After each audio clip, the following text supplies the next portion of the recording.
after Marie-Thérèse said many good things about me, maybe too many.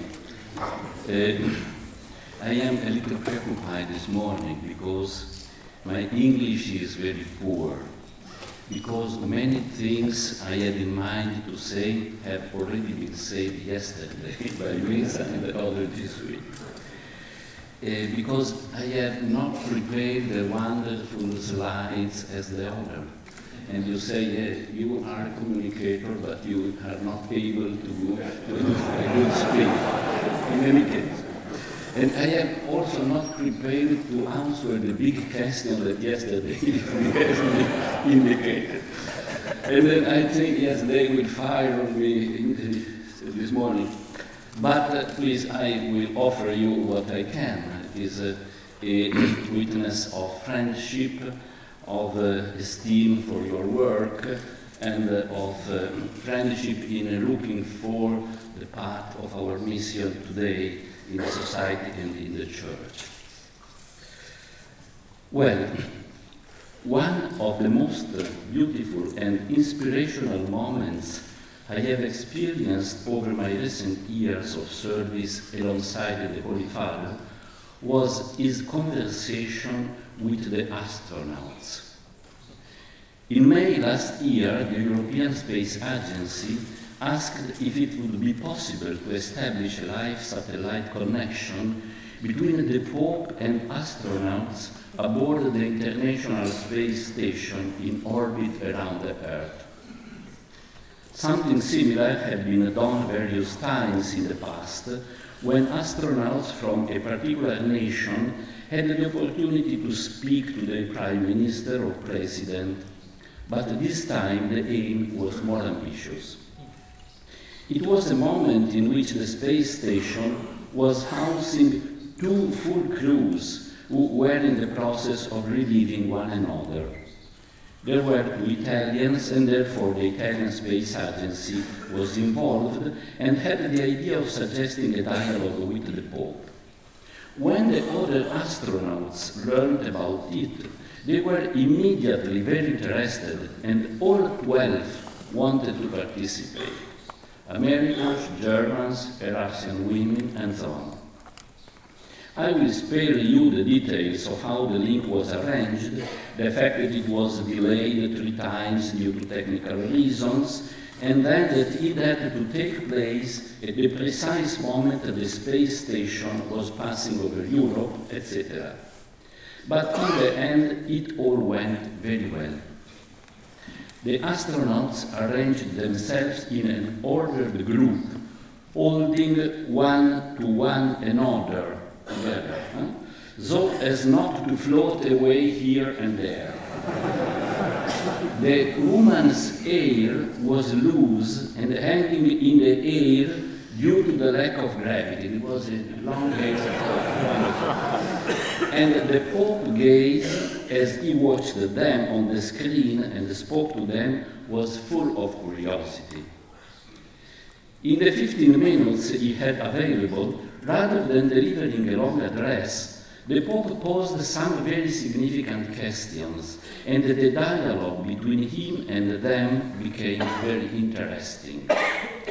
He asked about how they saw the Earth from so high up, and when they thought of the fact that so many bloody conflicts exist, about the possibility of science being of service to peace, about the future of our planet, so beautiful yet so fragile, about the protection of the environment and the survival of future generations, about the importance of international collaboration for the good of humankind, about scientific research and the beauty of exploring the universe, about raising our eyes to the immensity of space and admiring its beauty in a way that inevitably turns into prayer. And also something fundamental for us as educators about what they should say to the young when they return to Earth. Here are some of the astronauts' words. we can look down and see our beautiful planet Earth that God has made. And it is the most beautiful planet in the whole solar system. However, if we look up, we can see the rest of the universe. And the rest of the universe is out there for us to go explore. And the International Space Station is just one symbol, one example of what human beings can do when we work together constructively. So one of our most important messages is to let the children of the planet know, the young people of the planet know, that there is a whole universe for us to go explore. And when we do it together, there is nothing that we cannot accomplish. And another said, when we have a moment to look down, beauty is capturing my heart. And I do pray for me, for our families, for our future. Before the flight, the Pope had given one of the astronauts as a symbolic gift to carry into space a medal with a reproduction of the fresco depicting the creation of man on the ceiling of the Sistine Chapel, the finger of God the Creator giving life to man, his most magnificent creation. During their conversation, the astronauts passed the medal from one to another, making it swing gently in the air before the Pope's eyes. Wonderful. Very few times in my life have I experienced with such intensity the words of St. Ignatius when, at the beginning of our contemplation of the Incarnation during the spiritual exercises, he invites us to see how God looked at the earth and at what man do there and how things proceed there, then how he decided to send his Son to save humankind. How many terrible things happen among men on the earth. How fragile the earth is in man's hands. Yet also how many wonderful things can happen on the earth. How many extraordinary things humanity can do if well guided. How high the spirit of man can soar. The Sons of God's mission to mankind, as decided by the Trinity while contemplating our earth, came about so that man might find the right path on their journey in the world, that they might understand the reason for which they were created, the significance of the fact that they were called into life, the responsibility for all created things. St. Ignatius speaks of leading us to the goal for the sake of which we were created, or, with the words of our faith, to be saved. This mission of the Son of God continues in the life of the Church and of the Society of Jesus. That mission gives meaning to our own specific mission as educators in the schools founded and run by the Society of Jesus. In October, we and the whole Church will celebrate the 50th anniversary of the opening of Council Vatican II, which we must continue to consider as a vital compass for life in our times, as the formulation of the mission of the Church in the modern world. In the light of the guidance of the Council over succeeding decades, the Society of Jesus has celebrated 5 general congregations, in average one every 10 years, in order to continue to reflect upon and reformulate its specific mission in the light of changing times and different cultural contexts. Faithful to its origins, the mission of the Society of Jesus has always been defined as a service of faith. However, over time, this service of faith has become enriched with new characteristics and has been seen from perspectives which have enabled it to interact with new problems. Thus, the service of faith has increasingly had to interact with the secularization of the modern world, and has been seen as being indissolubly linked to the promotion of justice of the kingdom announced by Christ. This has certainly been influenced by the intense reflection of the Church on the theme of justice, in which, among others, Jesuits and Latin American theologians have been particularly active. The pairing of faith justice can be achieved in the modern world through enculturation and dialogue with people from different cultures and religious traditions. In this context, interreligious dialogue has been heavily influenced by the experience of Jesuits in Asia. Jesuits have been reflecting upon enculturation since the time of Father Arupe, and Africa too has made its own specific contribution. The Society of Jesus' mission is not then to dedicate itself to one specific activity, as is the case with other religious congregations which are founded to teach, to cure the sick, or for other ends. It has a broad and comprehensive mission, which today includes as fundamental aspects of the service of faith, commitment to justice and dialogue with the cultures, traditions, and religious experience of the people among whom we live. These factors are always present together, although in different doses, depending on the situation in the various parts of the world. Our most recent General Congregation, the 35th, forcibly confronted the mission of the Society of Jesus with the rapid transformations of today's world, in particular globalization with all its ambiguities, possibilities and risks, and scientific and technological progress, particularly in the field of communication and its consequent repercussion on culture and our view of the human person and human society. With this in mind, and taking account of the conflicts, divisions, and tensions which affect mankind, society, and even the individual in so many different ways, the 35th General Congregation chose to describe the mission of the Society of Jesus is aimed at reconciliation, that is, at establishing a just and reconciled relationship with God, with others, and with the creation. Thus, it laid down a broad framework which includes man's religious and spiritual dimension, his social and relational aspects, and his responsibility for the creation, the environment in which he lives, and in which he traces his path through history. The mission of the Society of Jesus is, of course, part of the mission of the Church. And the Society emphasizes the fact that, in carrying out that mission, it receives guidance from the Pope himself, who, having a view over the universal panorama of the world and of the Church, is best placed to identify the priorities for the work of the Society. The documents of the latest General Congregation also contain continuous references to the Pope's words to Jesuit concerning the great importance of their service to the Church in today's world.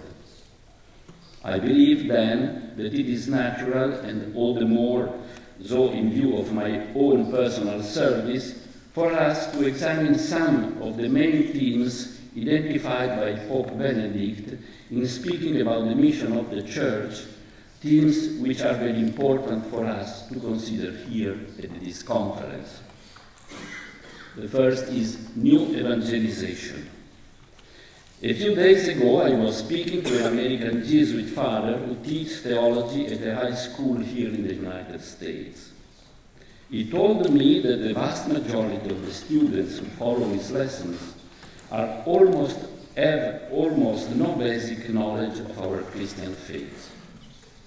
However, they are often well motivated, free from negative prejudice, and open to interesting discussions, not only about education and theory, but involving all aspects of life, such as, for example, moments of prayer and the examination of conscience.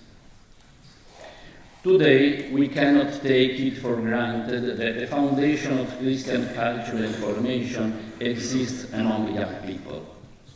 I believe that this is an increasingly common experience in many parts of the world, and it is particularly prevalent in areas with a long-standing Christian tradition, where secularization is making rapid advances, where faith is largely absent from contemporary culture and communication, and where the capacity of families to transmit the faith is becoming weaker. Indeed, the family itself is often in crisis or no longer exists. In other parts of the world, we have to take account of the fact that many students are not Catholic or even not Christian. In any case, increasingly often our educational service is a seedbed in which to instill the basic principle of faith and of Christian life into young people who no longer come to us already trained in or at least oriented towards a Christian education. This is one aspect of the general situation of the Church in today's world. It was the reason that John Paul II began to speak about new evangelization and that Benedict had chosen to dedicate the forthcoming Synod of Bishops to the same subject, due to be held in Rome in October this year, with representatives from all over the world. As a part of the same process, Pope Benedict has also called the Year of Faith in order to raise the Church's awareness about the current situation and to stimulate the desire to announce Christ to a world which has such need but does not know the gospel, either because it no longer knows it or because it has never known it. With great humility, we must recognize that the way in which we have transmitted the faith for so long is no longer effective today. The language used to use has lost its meaning, and we are often not present in the environments in which young people live, communicate, and grow. In his book, Interview, Light of the World, the Pope states this clearly and also giving some examples. He writes, "Modern man no longer immediately understands that the blood of Christ on the cross was spilled in atonement for our sins. These concepts are great and true, yet they no longer find a place in our forma mentis and in our image of the world. They must, so to speak, be translated and understood afresh. We must, for example, understand that the concept of evil truly needs to be reconceived. It cannot simply be set aside and forgotten. It must be reconceived and transformed from within." So the Pope. Serving the faith and committing ourselves to the new evangelization is then a primary requirement for the mission of the Society of Jesus and the Church, one we cannot and must not avoid. The second word is educational emergency. In a series of talks about the pastoral care of the Church in Italy and in the Diocese of Rome, the Pope has often spoken of an educational emergency, confirmed by the failures which too often crown our efforts to form well-rounded individuals capable of collaborating with others and of giving meanings to their lives. Often a sense of distrust and frustration spreads among parents and educators when they see the difficulties they have to face to achieve good results in the formation of young people. Sometimes the responsibility is attributed to the fragility of the new generations, sometimes to the generation gap, which make the transmission of values problematic. Pope Benedict notes that, in reality, it is not only the individual responsibilities of adult and young people that are involved, but also a more widespread mindset, a mentality and a form of culture that lead people to doubt the value of the human person, the meaning of truth and good, and, in the final analysis, the goodness of life itself.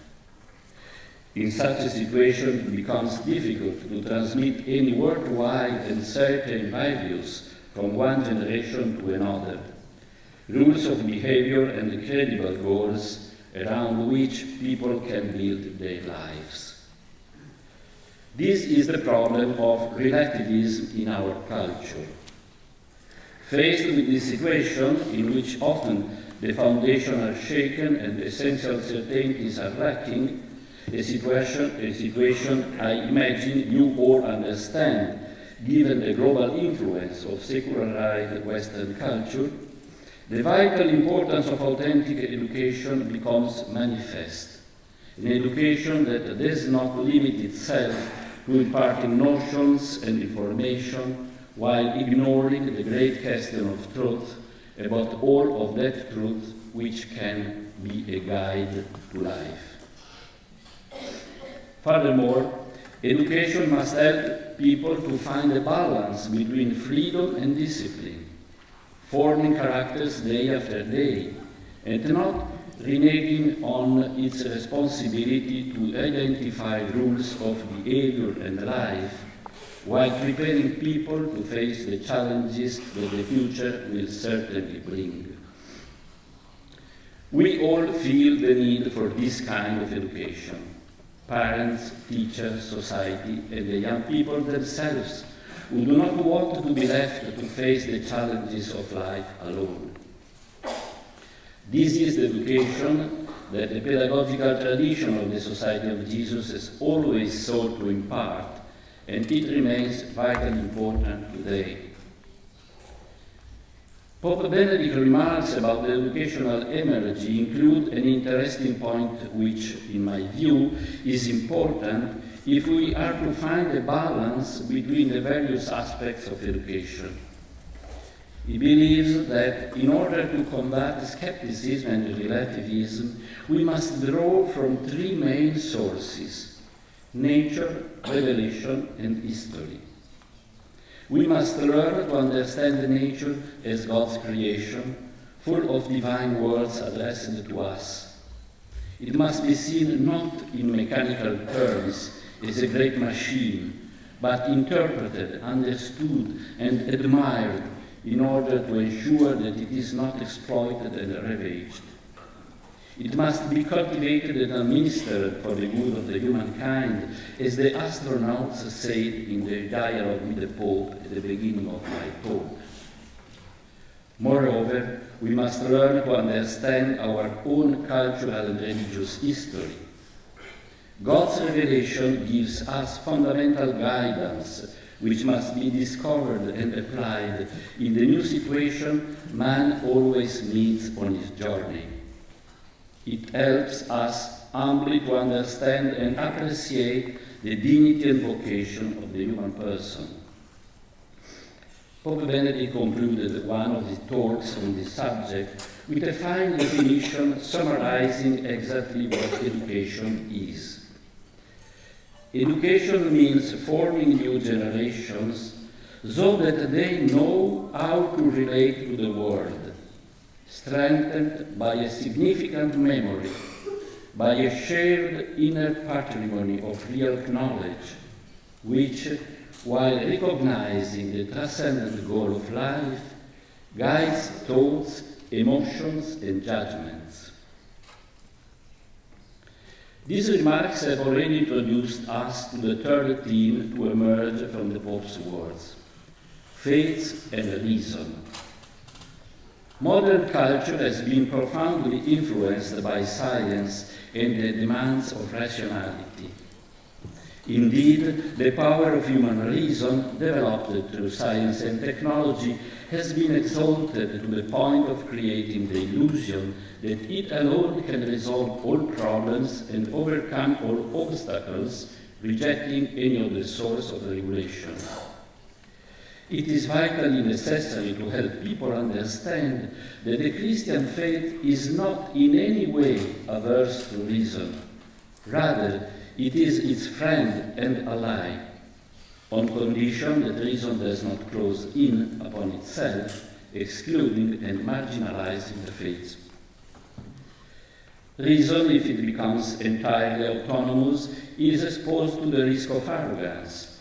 It loses a sense of man's limitations, of the need of ethics, of the need for ethics to guide behavior, of the values of solidarity, gratuitousness, and love. Values necessary to ensure that coexistence and the journey of people and of the human race retain a sense of humanity and purpose.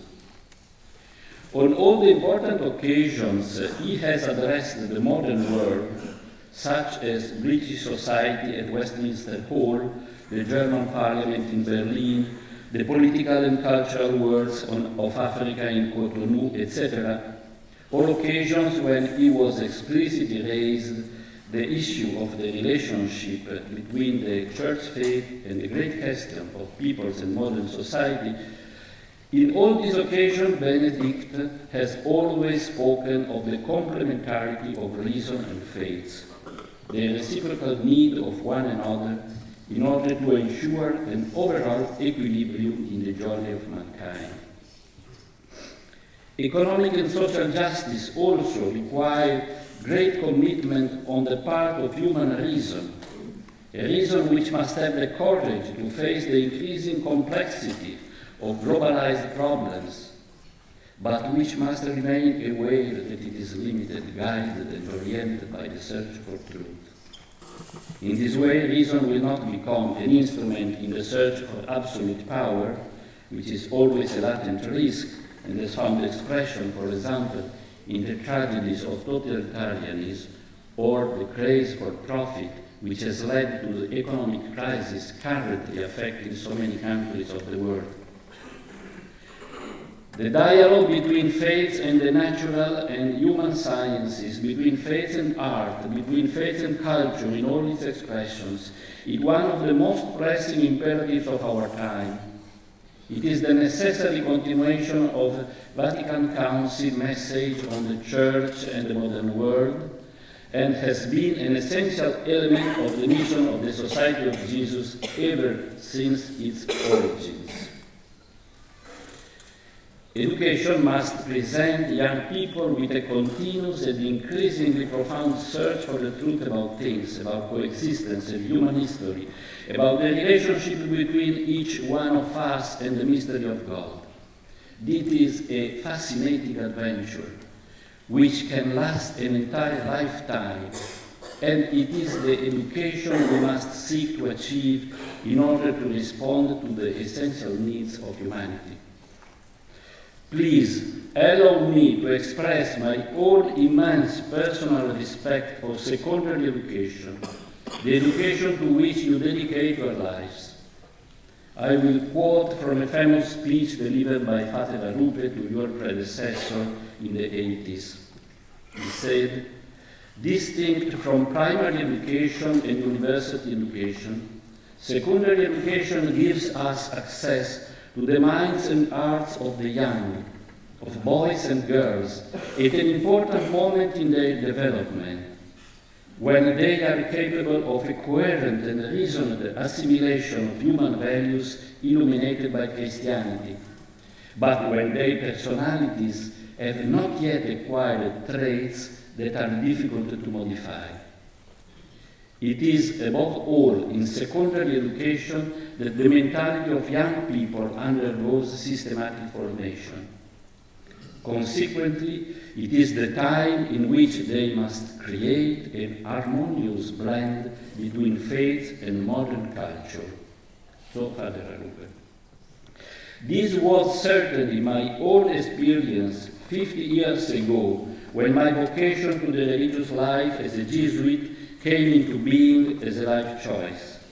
Therefore, I continue to believe that this is fundamentally true.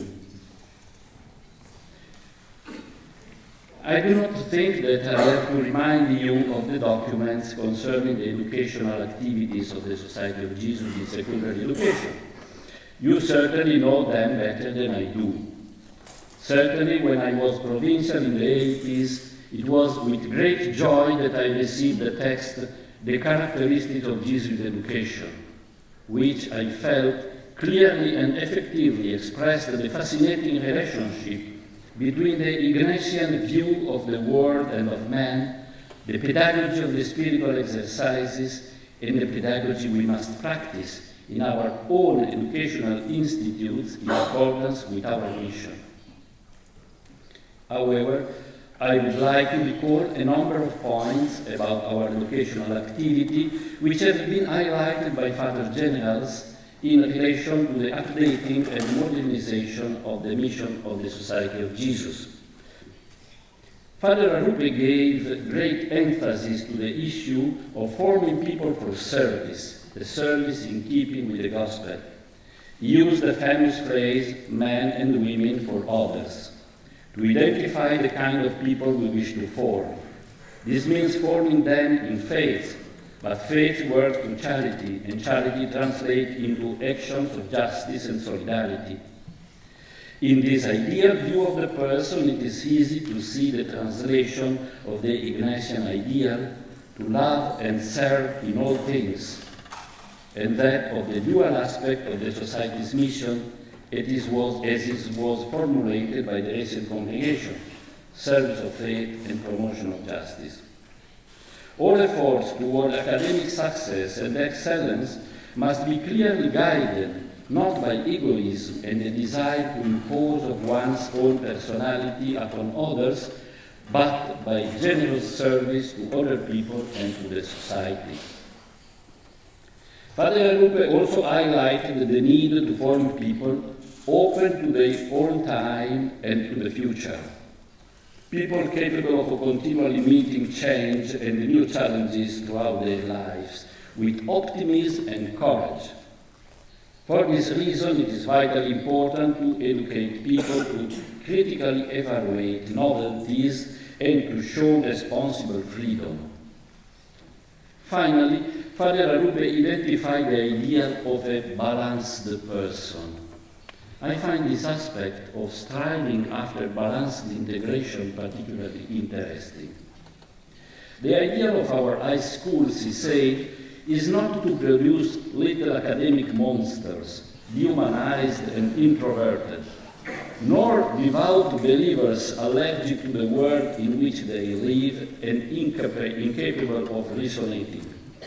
And he went on, our ideal is closer to the Greek model in its Christian version, balanced, serene, and constant.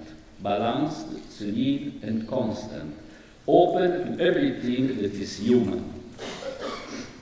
Father Arupe also turned his attention to the relationship between technology and humanism, saying, the mission of our centers of education is to save humanism, but without renouncing to the use of the technology.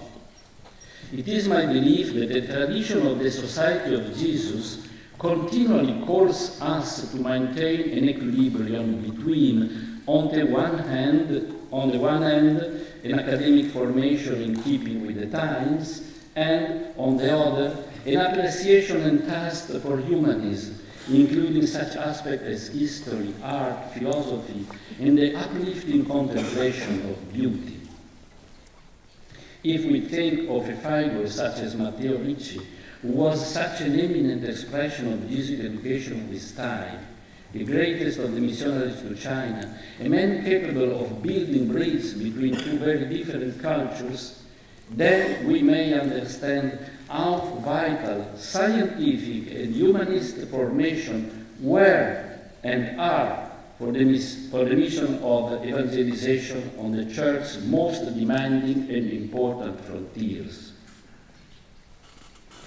Despite these upbeat views of Father Arupe, we cannot hide that fact that for a considerable period of time, many people in the Society of Jesus thought that our schools had achieved the historical mission and that the Jesuits would do better to dedicate themselves to other forms of apostolate. This attitude was influenced by a global tendency of criticism against schools, a fall in the number of Jesuits, and the idea that the schools were incapable of educating people in justice and the transformation of society. However, Father Kolvenbach, during his long tenure as Superior General, clearly reaffirmed the importance of this apostolate within the overall framework of the Society of Jesus mission. Thus, at Arequipa in 1998, he said that today it would be irresponsible to abandon not only the field of education, but also that of schools. From the point of view of the mission, education and schools continue to be important terrain for evangelization. There are few other places in which there is such close and constant interaction for so many hours a day and over so many years between pupils, families, teachers, and the community. Renouncing education would mean abandoning an important part of evangelization and of new evangelization. So Father Kolbenbach. Father Kolbenbach dedicated specific attention to the issue of globalization as being the current scenario for our educational work, also in secondary schools. He highlighted the great possibilities it offers to human development, as well as its risks, which require the careful application of critical discernment, especially in regions of the world in which the neoliberal view of economic life prevails. As Father Arupe before him, he warned against the use of the classical criteria of quality, competence, and efficiency when not moderated and guided by the spirit of Christianity. What is important, in fact, is to ensure that the development of the entire person and of all person, entire person and all person, it was said also yesterday very clearly. In other words, to look to the good of everyone and not just of the privileged, to exchange know-how and not concentrate it for the benefit of the few and the disadvantage of the many, who remain poorer not only in material goods but also in knowledge. In a world in which knowledge is power, we must remember the importance of knowing with and of knowing for. This was also said yesterday. In a world in which knowledge degenerates in limitless competition, and in which individualism and the lack of solidarity create new barriers and form of exclusion, we must reinstate the idea of knowledge for the sake of others, of knowledge and power as service, solidarity and compassion in the full meaning of the word. Likewise, striving after efficiency and results must not cause us to lose sight of the reasons and the goals of science, technology, economics, and life itself.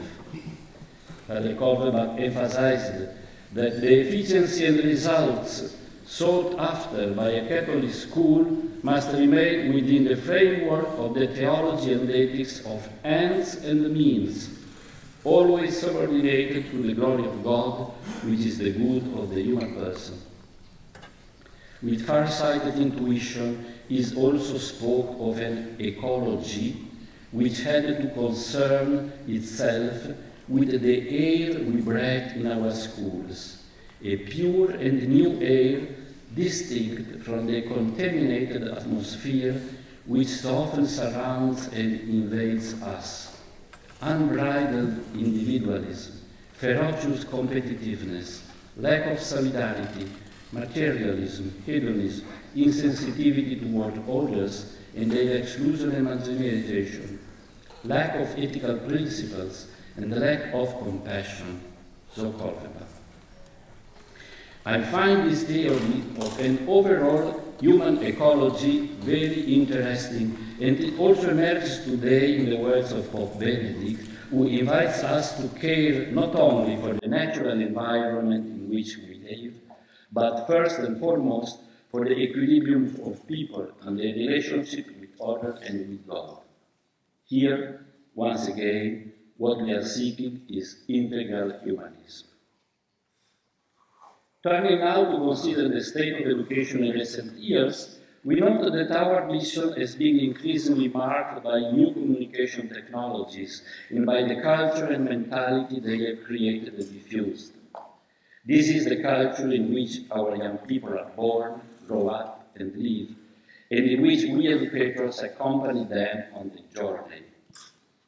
Our intention is not in any way to reject that culture, but to seek how to live within it, exploiting its positive potential and avoiding its risk. I do not, of course, have to explain this to you, who are well aware of the problems you encounter face to face every day in your young people. I will limit myself then to 2 points, which I have discussed on various occasions with a good Jesuit father, a guru of the new media, a former school teacher like you, and currently editor-in-chief of the Jesuit cultural magazine La Civiltà Cattolica, is Antonio Spadaro, maybe some of you know him. The first point is educating people in deep and significant human relationships. The endless multiplication of contacts on the internet can, in fact, lead to the illusion of cultivating many friendships. But in most cases, all it involves are superficial relationships which never culminate in a personal exchange of life experiences, the only thing that can enrich people and help them grow.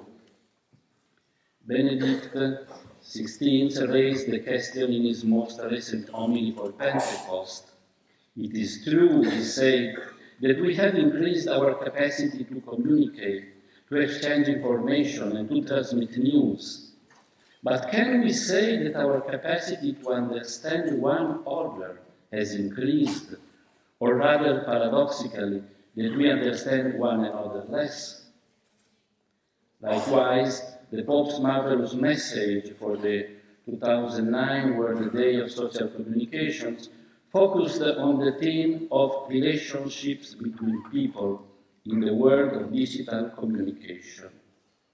We must seek to move from mere connection or superficial communication to the experience of communion, authentic friendship, concrete solidarity. Young people must be made aware that the internet, if well used, opens important possibilities for dialogue between people from different countries, cultures, religions, and backgrounds, a space in which to nurture understanding and tolerance.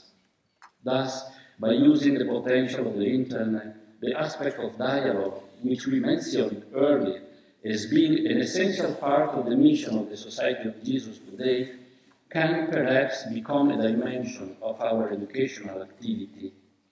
And perhaps the construction of a real network of relationships among our schools may be an opportunity to transfer young people from the level of digital and virtual communication to that of more profound and complete human encounter and interaction.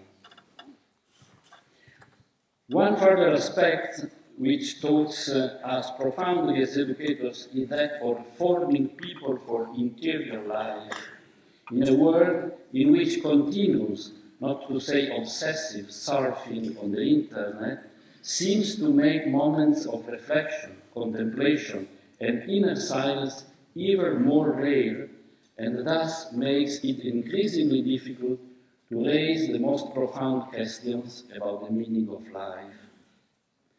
In this context, it might be helpful to reflect more carefully on the interactive aspect of modern online communications. Indeed, it is not true that people are obliged simply to move continually from one point to another of the internet while remaining on the surface, and that they do not have the possibility of becoming more profoundly involved. I would like to raise 2 issues for our reflection on this theme. Firstly, I know a community of consecrated persons who are trying to make online resources available for young people to help them discern and reflect on questions about the meaning of their lives, on the basis of the concrete experiences and questions they have to face every day in a highly informal and not catechistic confessional manner. This presupposes that people in search of themselves and of God meet on the internet, and that a profound dialogue can be established with them. I know that many of you are also experimenting and working in this sense. Secondly, the spirituality St. Ignatius teaches us in the spiritual exercises is highly interactive, because it obliges us to involve ourselves personally in the episodes of the Gospel we examine, to interact and speak with the evangelical characters, and to react with spiritual attitudes, with decisions and intentions. Being educated in this way to spiritual interactivity and not to passive contemplation can give rise to a form of spiritual life capable of accompanying and characterizing the life on the web of young people today. This overcomes the negative view according to which the internet surfer must, by definition, be someone who remains on the surface and is incapable of entering into the depth of things. I hope that these considerations do not seem to stray from the point. They are intended as small glimpses of a broader picture, showing the unbroken relationship between the great objectives of the Jesuits, their spirituality, discernment, interactive spiritual quest guided by the Gospel, and our daily work as educators with the young people of our time who are in search of themselves and of God. Finally, I want to touch on just one more aspect of the mission of the Society of Jesus, that of working together in collaboration for the mission. Others have already spoken very well about this yesterday. It is not necessary to do long speech. In truth, I do not feel I have to say very much, because it is obvious that we have to work together for the mission. In Vatican Radio, where I have worked for 22 years, we Jesuit number around 15 in a total staff of 350. In your schools too, I believe, Jesuits are a small minority with respect to the total number of educators. Therefore, we are all aware that our school exists only because we all collaborate together in a shared mission which the Jesuit cannot achieve alone. As Father General Nicholas says, the mission of the Society is too big to be carried forwards by the efforts of the Jesuits alone. He also says, today more than ever, as we see the horizons of the mission expand, we must, more decisively, more humbly, and more joyfully, experience collaboration with others as a fundamental aspect of our way of working. And not only Father General, but also the most authoritative body, the Society of Jesus, the recent General Congregation, solemnly and explicitly expressed the same condition. The Ignatian tradition, when expressed by a plurality of voices, men and women, religious and laity, movements and institutions, communities and individuals, becomes more welcoming, more vigorous, more capable of enriching the Church. If we contemplate the educational mission we have been discussing until now, its importance and its beauty, then we find, I believe, that nothing therein is the exclusive property of the Jesuits. Nothing cannot be shared and lived by others who feel the call. Jesuits may be the animators and the custodians of a certain spirit and a certain tradition, but this spirit and this tradition can be sustained, can be subsumed by others who can act with no less conviction and passion. That means you. And I thank you for it, expressing the hope that you will be faithful and enthusiastic interpreters of a great educational tradition and vocation, for the good of the Church and of so many young people who ask for guidance as they seek the most beautiful meaning of life, and thus give to God His greatest glory. Thank you.